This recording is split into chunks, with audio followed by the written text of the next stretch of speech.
સુરતમાં 90 વર્ષના સિટીઝનને digital arrest કરીને 1,15,50,000 રૂપિયા પડાવી લેવામાં આવ્યા હતા।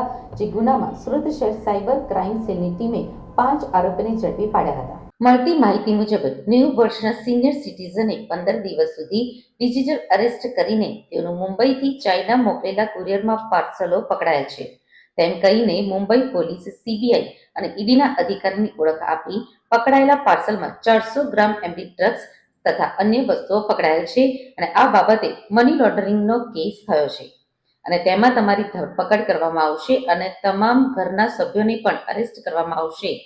જો તમારે બચવું હોય તો સિક્યુરિટી પેટે 1,15,00,000 રૂપિયા ભરવા પડશે તેમ કહીને પૈસા પડાવી લીધા હતા। તેમજ ઈડીના નામની ખોટી સ્લીપો તથા સુપ્રીમ કોર્ટના લોગો વાળો ખોટો લેટર મોકલી આપી વધુ પૈસાની માંગણી કરવામાં આવી હતી।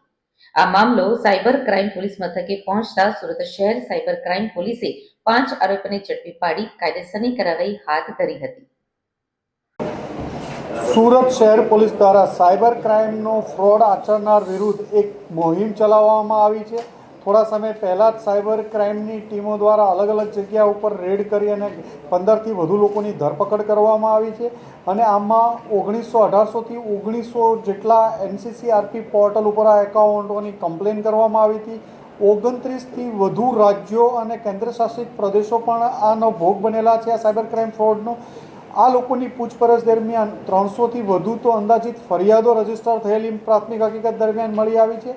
આ તપાસ દરમિયાન સાયબર ક્રાઇમ સેલની ટીમને કાલ એક વધુ સફળતા મળી છે।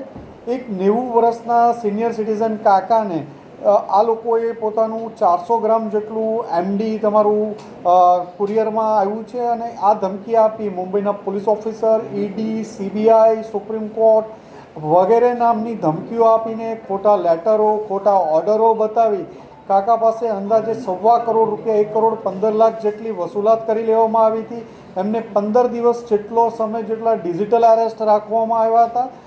આ લોકોની પૂછપરછ દરમિયાન જે કાકાની વધુ પૂછપરછ દરમિયાન એમણે સ્કેચ બનાવીને એક માણસનો ફોટો પણ આઈડેન્ટિફાઈ સ્કેચ બનાવી આપ્યો કે આ માણસ જે એમને ડિજિટલ અરેસ્ટ કરેલા હતા એમનો ફોટો સ્કેચ પણ બનાવી આપ્યો છે।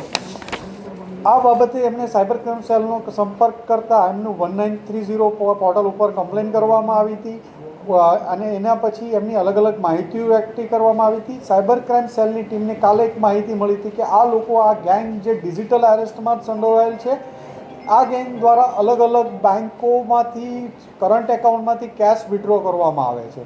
તો આ અનુસંધાને કાપોદ્રા વિસ્તારમાં HDFC બેંક પાસે એક જગ્યાએ વોચમાં રહી અને 5 ઇસમોને પકડી પાડવામાં આવ્યા જેમની પાસે 9.5 લાખ રૂપિયા જેટલા બેંકમાંથી કેશ વિડ્રો કરેલા મળી આવ્યા છે। એક 4 વ્હીલ ગાડી મળી આવી છે i20। આ 5 જે માણસો પકડાયા છે એમાં રમેશ કાતરિયા, ઉમેશ કરશનભાઈ જિંજાળા, નરેશ હિંમતભાઈ સુરાણી, રાજેશ અર્જુનભાઈ દિહોરા અને ગૌરાંગ હરસુરભાઈ રાખોલિયા છે। આ 5 માણસોનું મેઇન કામ હતું જેમાં 3ના નામે તો એમના પોતાના જ નામે કરંટ એકાઉન્ટ અને બીજા એકાઉન્ટો ખોલવામાં આવ્યા હતા અને આ એકાઉન્ટમાં પૈસા ટ્રાન્સફર કરવામાં આવતા હતા।